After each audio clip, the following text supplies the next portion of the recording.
Hello, and welcome back to another episode of the Fantasy Football Actuary Podcast. I am once again your host, Brock Talby, the Fantasy Football Actuary.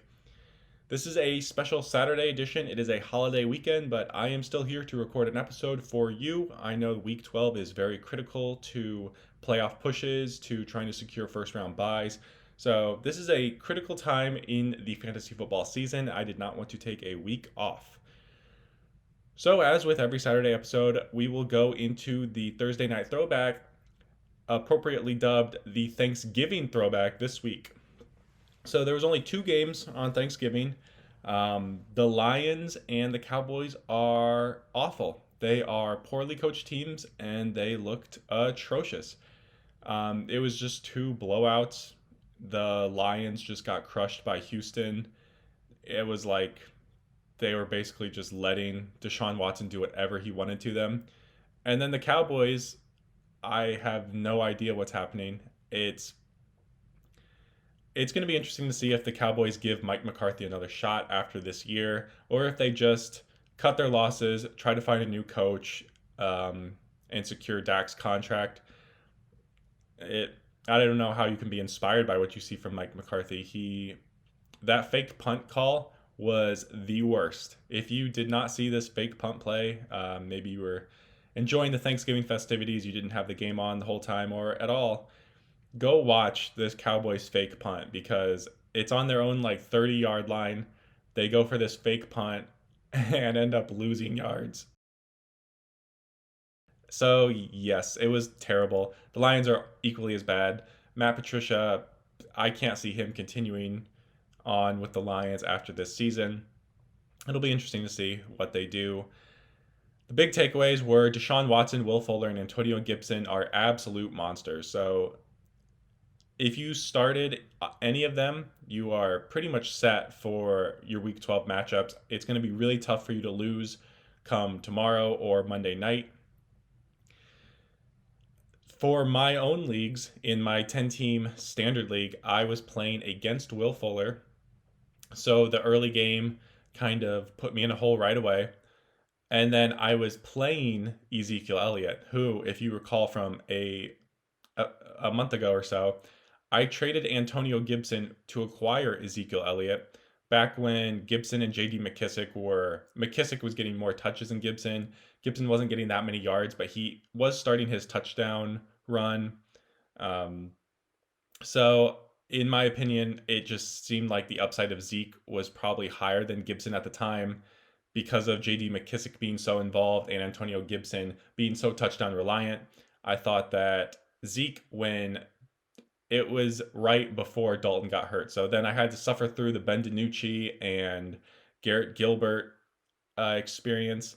And then Dalton came back last week and Zeke looked pretty good, and I was encouraged. And then Zeke was just awful. And so playing against Will Fuller in that league and then watching Antonio Gibson, who I traded away for Ezekiel Elliott, dominate. It's going to be tough for me to make the playoffs in that league now. I don't think I can win this week. I'm going to have to win next week, and I'm going to have to secure the point tiebreaker. Luckily, the other guy that I'm going against, the other bubble team for the playoffs, I play in week 13. So it's going to be me and him. I'm going to have to beat him, and I'm going to have hold more total points over him. Right now, I'm up by like 30, but this week with Zeke being awful, he's probably going to close the gap a little bit, if not overtake me. So I'm going to have to win next week to make the playoffs in that league. Yes, Ezekiel Elliott, he was the lowest scoring fantasy running back on the entire day. He was even behind CJ Prosise. So that's how bad he was. And the offensive line injuries just continued. They lost their left tackle and their right tackle both in this game. And this was already after sustaining heavy offensive line injuries earlier in the season. So their line's just in shambles. They probably roll out just the backups to the backups. And you can't have any confidence in Zeke going forward. I know I don't. I'm going to keep playing him and watch my team tank into oblivion. Luckily, in my other two leagues, I do own Antonio Gibson in both of those leagues. So I am primed for another victory in both of those leagues this week. Unfortunately, I already have the playoffs locked up in both of those leagues, so it's not really helping me, and I can't really secure first round buys in either of them. So it's giving me more points, I guess. It's building up my momentum, but it's not really aiding me to make the playoffs or make a buy in any type of way. We will jump in next to the NFL newsstand. Like I said, there was only 2 games on Thursday. This was because the Ravens and Steelers game has been moved to Tuesday night, and many Ravens players, including Lamar Jackson, are going to miss the game. Came out Thursday night, another crushing blow to my 10-team ESPN Standard League team, that Lamar Jackson tested positive for COVID-19. So I am without my starting quarterback now in that league. Hopefully, it looks like he does have a chance to be back for Week 13 against the Cowboys, because that game was initially scheduled for Thursday night. It got pushed to Monday night of Week 13. So Lamar does have a chance to be back for that juicy matchup, and I will need him if I want to make the playoffs. Um, Hopefully he's back. Other notable COVID news: Adam Thielen is expected to miss Week 12 after testing positive. I think this really hurts Kirk Cousins as a streaming option. I mentioned him as one of my more favorite streamers of the widely available quarterbacks on Tuesday's episode. I think this knocks Cousins down a bit, and it's going to make the matchup for Justin Jefferson a lot tougher. The defense can focus solely on him in the passing game. I'm still starting Jefferson. I have him in 2 of my leagues, and I am playing him, but it's not good news for the Vikings offense on the whole. The Rams also canceled practice yesterday after 2 positive test results, so that's another situation to monitor there. It doesn't sound like this is a widespread outbreak. A lot of teams have been able to manage these kind of 1 or 2 positives popping up. It's a lot more common for them to be able to manage it, as opposed to the Ravens, who just had a full-on outbreak. It sounds like some protocols were broken on the Ravens team. So hopefully the Rams are okay and good to go for Week 12. In non-COVID news, the Bears' starting quarterback is now Mitch Trubisky. He will get to start on Sunday night. Foles is still dealing with that hip injury that he sustained at the end of the Bears game last time they played before their bye. Yeah, he's listed as doubtful for the game, so it looks like it's going to be Mitch back out there. The Vegas line was set before they even knew who the starting quarterback was, so that tells you what everyone thinks of the Bears and their quarterbacks. They're all interchangeable. Doesn't matter if it's Nick Foles or Mitch Trubisky or someone they signed from the practice squad or off the streets. Everyone thinks that the Bears offense is going to be bad either way. So it's basically up to the Bears defense to win games, and I'm not that hopeful. So don't start Mitch Trubisky if you can avoid it. If you're in a 2 quarterback league and you're desperate, I know starting quarterbacks are at a premium. There's usually no starting quarterbacks on the waiver wire. So if you desperately need a quarterback, maybe you lost Lamar Jackson to COVID, I guess you could pick up Mitch Trubisky. He is the starter.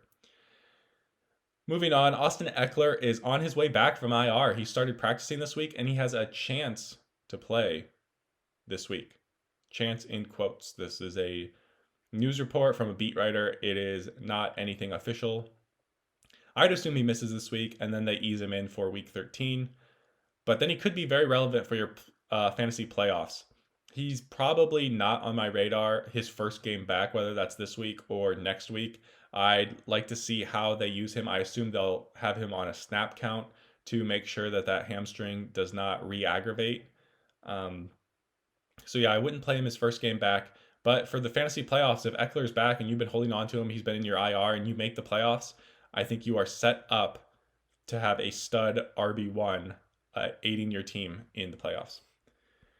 It's time for some injury updates. Chris Carson was limited on Friday, but he is tentatively on track to play in Monday Night Football. This is great news. He's been out for multiple weeks now.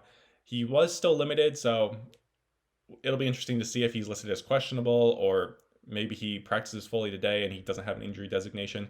We will have to see. If he is out, Carlos Hyde obviously is the play.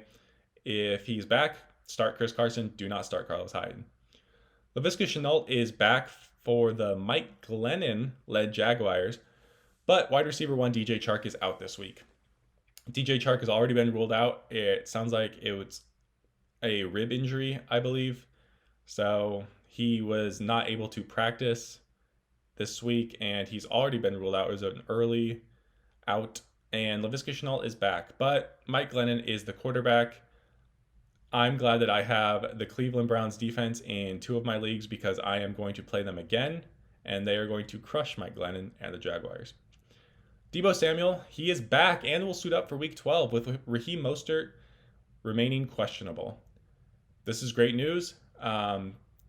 Yeah, I would probably start Deebo in a flex capacity, nothing more than that. But Brandon Ayuk is still on the COVID list. So Deebo is really the only receiving option there. Maybe Richie James comes back for an encore performance. But it's really going to be the Deebo Samuel show, I believe. There's no George Kittle. There's no Brandon Ayuk. I think they're going to have to use Deebo Samuel out of necessity. And you might as well start him because this season has gone that he has just gotten re-injured. So I wouldn't be surprised if he starts and then he gets re-injured. That's how his season's gone. It's been very unfortunate. I was really high on Deebo coming into the year. Sam Darnold is healthy and will start Week 12. Brashad Perriman really takes a hit here. Joe Flacco has been surprisingly decent, and he's aired the ball out to Brashad Perriman a lot. So with Sam Darnold coming back, Brashad Perriman falls out of flex play. I would not start Brashad Perriman with Sam Darnold. I don't know that this helps the Jets at all, honestly. That organization is not very good. Hayden Hurst is questionable. He's probably dealing with embarrassment after last week's 0 catches for 0 yards, so I would list myself as questionable as well. I had him as my fringe play start last week, so watching him go 0 for 0 kind of sucked. He just disappeared. Partially, it can probably be attributed to Matt Ryan disappearing because Julio Jones early exited the game. And as we know, when Julio does not play, Matt Ryan is totally inept. Continuing on with the Falcons, Calvin Ridley is in for Week 12, and Julio remains questionable, while Todd Gurley is already ruled out. So it's probably going to be Brian Hill starting quarterback or starting running back. And if Julio doesn't play, like I said, don't play Matt Ryan. Calvin Ridley is going to get all of the receiving targets, but with Matt Ryan and his non-Julio performances, it's not going to be a super high upside, but Calvin Ridley should be started because he's playing and he will get all the targets basically. Jerry Jeudy is questionable for the Broncos, but I think Tim Patrick is the more startable wide receiver in Denver either way. So I would be starting Tim Patrick over Jerry Jeudy, and even if Judy's in, I would still be starting Tim Patrick. Sammy Watkins is finally back. He should be the Chiefs' second wide receiver, and he becomes a startable option. So if you've been waiting for Sammy Watkins to come back, I don't know if anybody like that exists out there, but if that's you and you've been waiting for Sammy Watkins, he's back. Giovanni Bernard is listed as questionable for the Bengals this week with a concussion. I would probably pretend like I had a concussion too if I was Giovanni Bernard and had to play without Joe Burrow for the rest of the season. So I have a concussion, coach. I can't play because it is not going to be good for the Bengals. Apparently, Samaje Perine is in line to start if Giovanni Bernard cannot go. Marquez Valdes-Scantling is questionable with an Achilles injury that he sustained at practice, so this opens the door back up for Allen Lazard. He has had a quiet return to active duty, but with Marquez Valdes-Scantling questionable with an Achilles injury, I guess we'd have to see the severity of the Achilles injury. I didn't see any details on it, but Achilles injuries are usually pretty serious. So if they're worried about this tearing at all, they're not going to play MVS. And Allen Lazard just slots right back into the clear wide receiver 2 for Green Bay and for Aaron Rodgers. So he becomes viable. I wouldn't have started him if MVS is active, but if MVS sits, Allen Lazard can be flexed. Kalen Ballage is questionable for the Chargers, and with Austin Eckler making his way back, this would probably be his last game of relevance. So if he doesn't play, if he's ruled out, you can probably drop Kalen Ballage. I assume if Eckler's not back this week, he will be back next week. And even on a snap count, that just means Kalen Ballage is on a snap count. And if you don't have Kalen Ballage getting starter volume, Kalen Ballage is not startable for your fantasy team. Tua is questionable for the Dolphins. Okay. He's presumably the starter. Brian Flores, the head coach for Miami, said that Tua was going to remain the starter after the benching that he took last week. Yeah, if he's questionable and if they think that it would hamper his play at all, I would not be surprised to see Ryan Fitzpatrick starting this game. And that is a boost for Devontae Parker and Mike Gesicki, in my opinion. Elsewhere around the Dolphins, Myles Gaskin has a shot to be activated for the Dolphins ahead of the Week 12's contest. It sounds like Brian Flores is going to watch some tape on Myles Gaskin. I don't know if that's like practice tape or what. So they're going to review and see if Gaskin can be activated. Savon Ahmed has already been ruled out. So if Gaskin is not activated and back, Ahmed is out. Matt Breida would be leading the way for the Dolphins. So he got like 2 carries last week. So he could be the starter. This would just mean that the passing game would be more involved, presumably, especially if Ryan Fitzpatrick is the starter. If Matt Breida is the starting running back and Fitzpatrick is the starting quarterback, fire up your Dolphins receiving options. And finally, to wrap up the injury news, Teddy Bridgewater is back, so no more XFL star PJ Walker for the Panthers. He came in and he was pretty good. He did throw 2 interceptions in the end zone. So if he had not done that, he would have been a very good play. And he ended up winning the game against the Lions 20-0 anyways, which the Lions are awful. So anybody could win against them. And Christian McCaffrey is listed as questionable. So hopefully he's back. If you drafted Christian McCaffrey, you're probably not in playoff contention right now, honestly. You were the first pick. You picked CMC. You had to wait all the way until the end of the second round to even get your second pick. So with your first 2 rounds essentially just thrown away on CMC and him only playing 3 games this whole year, you're probably not in playoff contention. But if you are, somehow, you're hoping that CMC comes back healthy for your playoff run. We will move right into our final Saturday segment. It is Fringe Player Frenzy. This is where I'm going to go through one quarterback, running back, wide receiver, and tight end. It's someone who's on the fringe of starting. You might have multiple options on your team, someone who you need for your RB or wide receiver 2 or your flex. You don't know if you should start them or someone else. I'm going to go through why I think they should be started and why they are my favorite fringe play of the week. So my fringe play quarterback is Teddy Bridgewater. I have written here, see Minnesota matchup. If that's not good enough for you, Bridgewater is working with 3 good wide receivers, and he can spread the ball around to all of them.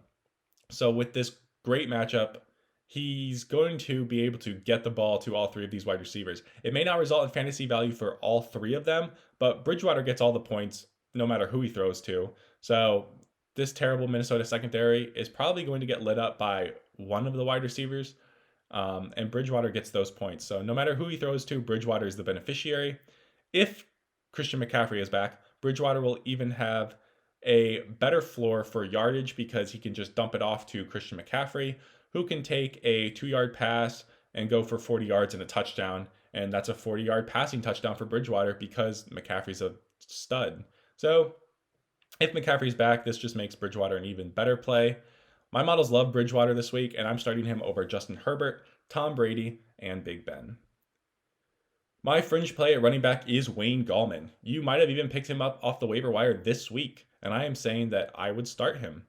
Gallman has 5 touchdowns in his 4 games as the starter for the Giants, and the Bengals are allowing 5.0 yards per carry, which is worse than the NFL. On top of that, they lost their franchise quarterback, Joe Burrow, so expect the Giants to be up by a decent amount and look for Gallman to run down the clock. I think the Giants are just going to feed Gallman and run out the clock because they're going to be up big because the Bengals are going to be just the worst. The matchup combined with the opportunity lead my models to project a very high probability of Gallman getting in the end zone yet again this week, and therefore I am starting Gallman over Ronald Jones, Giovanni Bernard, and Melvin Gordon. My fringe play at wide receiver is Jacoby Myers. I know last week was rough as Damiere Byrd took center stage for the Patriots, but before that game, Myers was crushing the target share for New England. He was up like around 40% target share. It was just insane, and he was Cam's only reliable receiving option. The Patriots are facing a Cardinals defense that projects to be a very good matchup for both Cam and his receivers. And if I'm picking one of the receivers to flex from the Patriots, I'm back on Jakobi Meyers this week. I'm not going to chase the points with Damiere Byrd based on one game. I'm going to go back to Jakobi Meyers, who had a sustained run of good games, and play him based on the matchup. I would start Meyers over Mike Evans, Curtis Samuel, and Juju Smith-Schuster. And finally, my fringe play at tight end is Dallas Goedert. This is another player you might have picked up on waiver wires this week. I did in my 10-team standard league. And I'm going to play him over Mark Andrews because I'm not even sure that a Tuesday game will be played. And I'm not going to start Mark Andrews with Robert Griffin III at center against the Steelers. So I'm starting Dallas Goedert. Tight ends kind of suck, and picking any fringe play tight end from the mid-tier is kind of a gamble. And outside of the top 3 guys right now, it's basically whoever scores a touchdown is going to be tight end 4 or 5 on the week. But Goedert should get enough volume and have a decent enough chance to catch another touchdown. That would make him a better play than most of the mid-tier tight ends. And I know there's rumors that Zach Ertz may come back this week, but even with those rumors that Ertz would be back, I would still play Goedert. Ertz did nothing before going on IR, so his return doesn't really scare me off of Goedert at all. And my models give Goedert a higher probability than most tight ends at catching another touchdown this week. I would start Dallas Goedert over Hunter Henry, Jonnu Smith, and Eric Ebron. So just to recap my fringe player frenzy segment: quarterback, I would start Teddy Bridgewater. Running back, I would start Wayne Gallman. Wide receiver, I would start Jakobi Meyers. And tight end, I would start Dallas Goedert. So if you're choosing between any of those guys and other fringe play options, I'm going with these guys.